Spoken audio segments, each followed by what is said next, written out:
Monica Bodierski here. How are you doing? So, as you know, I have a couple of decks coming out, and the timing has been a little odd because there's been a delay in one deck, and I just decided to kind of get another deck ready at the same time. So you can expect 2 decks in early December. That supply chain, let me tell you, it's been something else for a lot of people. Kind of a delayed reaction to COVID. Not to worry though, those decks are coming. And you'll be able to pre-order at least my self-published deck on my site within the week. So keep an eye. Also, don't forget to check out the website because I have classes coming up, 1 per month scheduled, and soon they will all be listed so you have plenty of advance warning and notice to join. Okay, what's the other thing I wanted to mention? Let me for once start by saying thank you for all of you who are subscribing and watching these videos. And if you haven't subscribed yet, please do. I'd really appreciate it. Leave a comment, hit that like button, you know, the whole thing. It really does make a big difference when you're creating this content for free. It is not monetized. I doubt it ever will be. I am creating it for the love of it, but it really is encouraging when you interact and you tell me how you're enjoying them or just telling me how you're doing in general. So, what are we talking about today? We're talking about the shadow, something you know I'm very fond of since I created my decks for shadow work. But perhaps there is a term that some of you aren't that familiar with. Now, I don't know who coined the phrase. I don't really know when it began. I started hearing it several years ago, and I suppose it would be something that some of you are very, very aware of. When I created the Shadowland Tarot, I did this really casual online, here's my deck, Zoom, and why did I create it? And in that Zoom, I was very fortunate to have Mary Kay Greer show up. And she made a comment very quietly off in the chat about the bright shadow. What is the bright shadow? Well, as the name implies, it's bright. And it is, well, let's talk about Jung's shadow first. Psychologically, Carl Jung felt very much that there are aspects of ourselves that we'd rather not know about, see, acknowledge.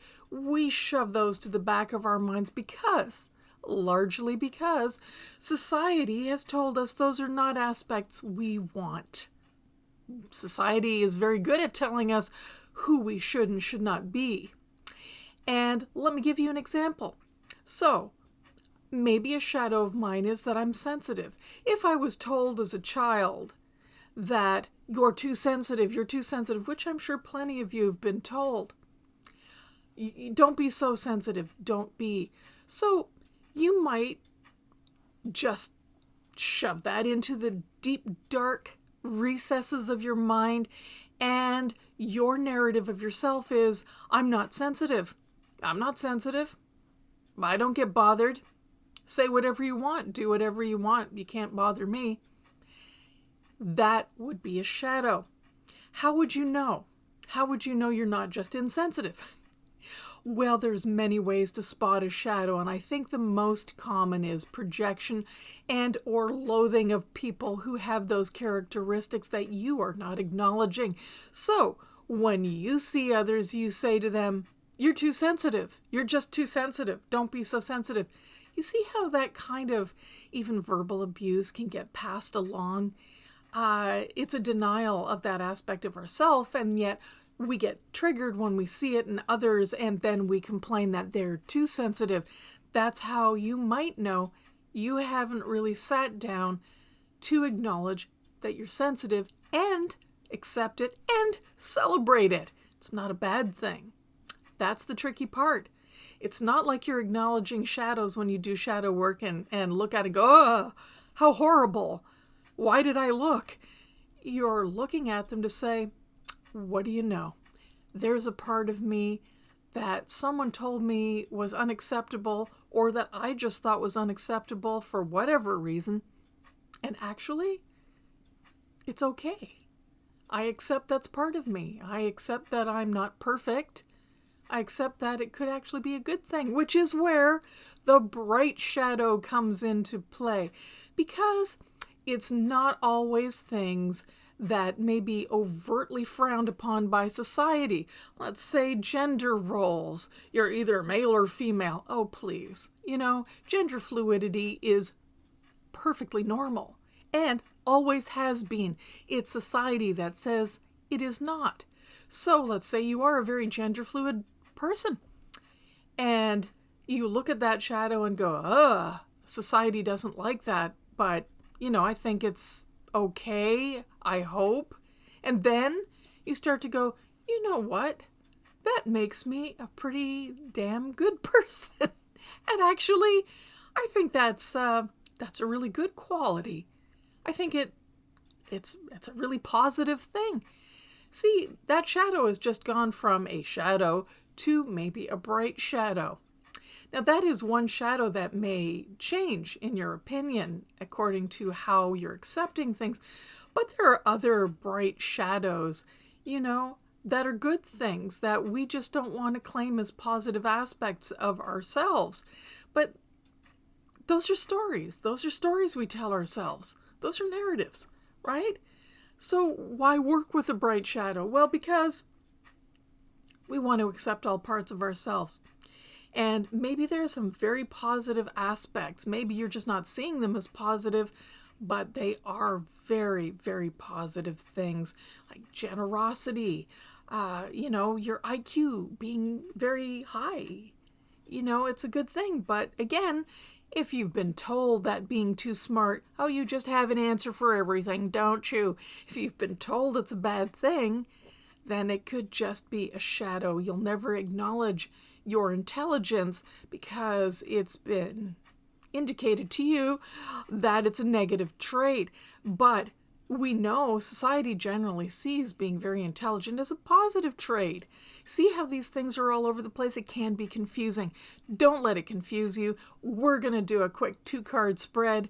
We're going to look at the typical shadow, and we're going to pull a card for a bright shadow. So let's take a look. You know what I'm using. I am using the Shadowland Tarot. I know the artist. Stale joke. Almost as bad as, I don't know what. I don't even know what to say about that, other than I have a tendency to repeat myself. Whatever. So, I am going to pull a card on the left for just the typical shadow, a thing I am not acknowledging. And I'm going to pull a card on the right for a bright shadow. Now, these are just arbitrarily being designated, okay? But maybe your cards can give you a little insight into what is typically thought of as not positive and what positive thing you're not seeing about yourself, okay? So, the first card is the Four of Cups. And the Four of Cups is often seen as a bit of boredom or apathy emotionally. It is the water element. And as you can see from my cat, it is a cat dreaming about a cat, dreaming about a cat, dreaming about a cat. In my deck, I kind of use it as the dreamer, the emotional dreamer, who just loves to stay in their feels and shut out the world and dream. Now, that's not a bad thing. But if this is a shadow of yours, maybe you don't want to admit you're a dreamer. Maybe you see yourself as, I'm a doer, I just get in there, person of action. Maybe you're relegating your dreams and your visions to the sidelines or to the back of your mind because you've been told, what are you, daydreaming? That's not going to get you anywhere. So maybe you've just shut down your dreams, okay? There's an example of a shadow. Once you accept that you're a dreamer and it's not a bad thing, okay, I can live with that. Guess I am a bit of a dreamer. All right, let's just leave that there for a sec. Okay, the other card that I pulled is the King of Pentacles. So, a bright shadow in this case would be, yes, you're looking at this card in a positive light, but maybe you don't normally see being incredibly organized and solid and earthy and taking authority. as a good thing. Maybe you don't see authority as positive. You don't see being a leader as positive. You don't like leaders. You don't like authority. So maybe that's a bright shadow that you're not acknowledging. Now, why is that important? I guess you could see anything as positive and negative. Well, as this pertains to you specifically, it means that you are not stepping up to the plate and you are good at being a leader. Period. So step up and see it as a good thing. Accept that being a leader is a positive thing. And accept that being a dreamer is also a positive thing. But between these two, generally dreaming is not as valued as being a leader. So this is how we get this as being kind of just a negative or a darker shadow, and this being a brighter shadow. Because society, by and large, says leadership is good and being very grounded and solid and logical, and dreaming and emotions not. So, you see, a lot of this, if not 100% of this, is more external to you and how society is viewing these traits where you live and where you are, not necessarily you.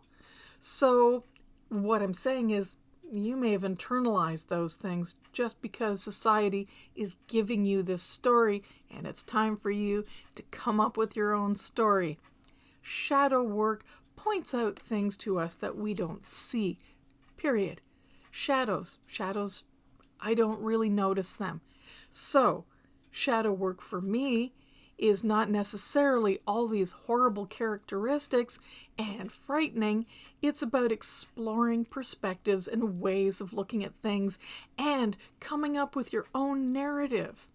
Really, you have the power to do that, nobody else. So I hope you use it. Thank you so much for watching. And if you like this, please hit that like.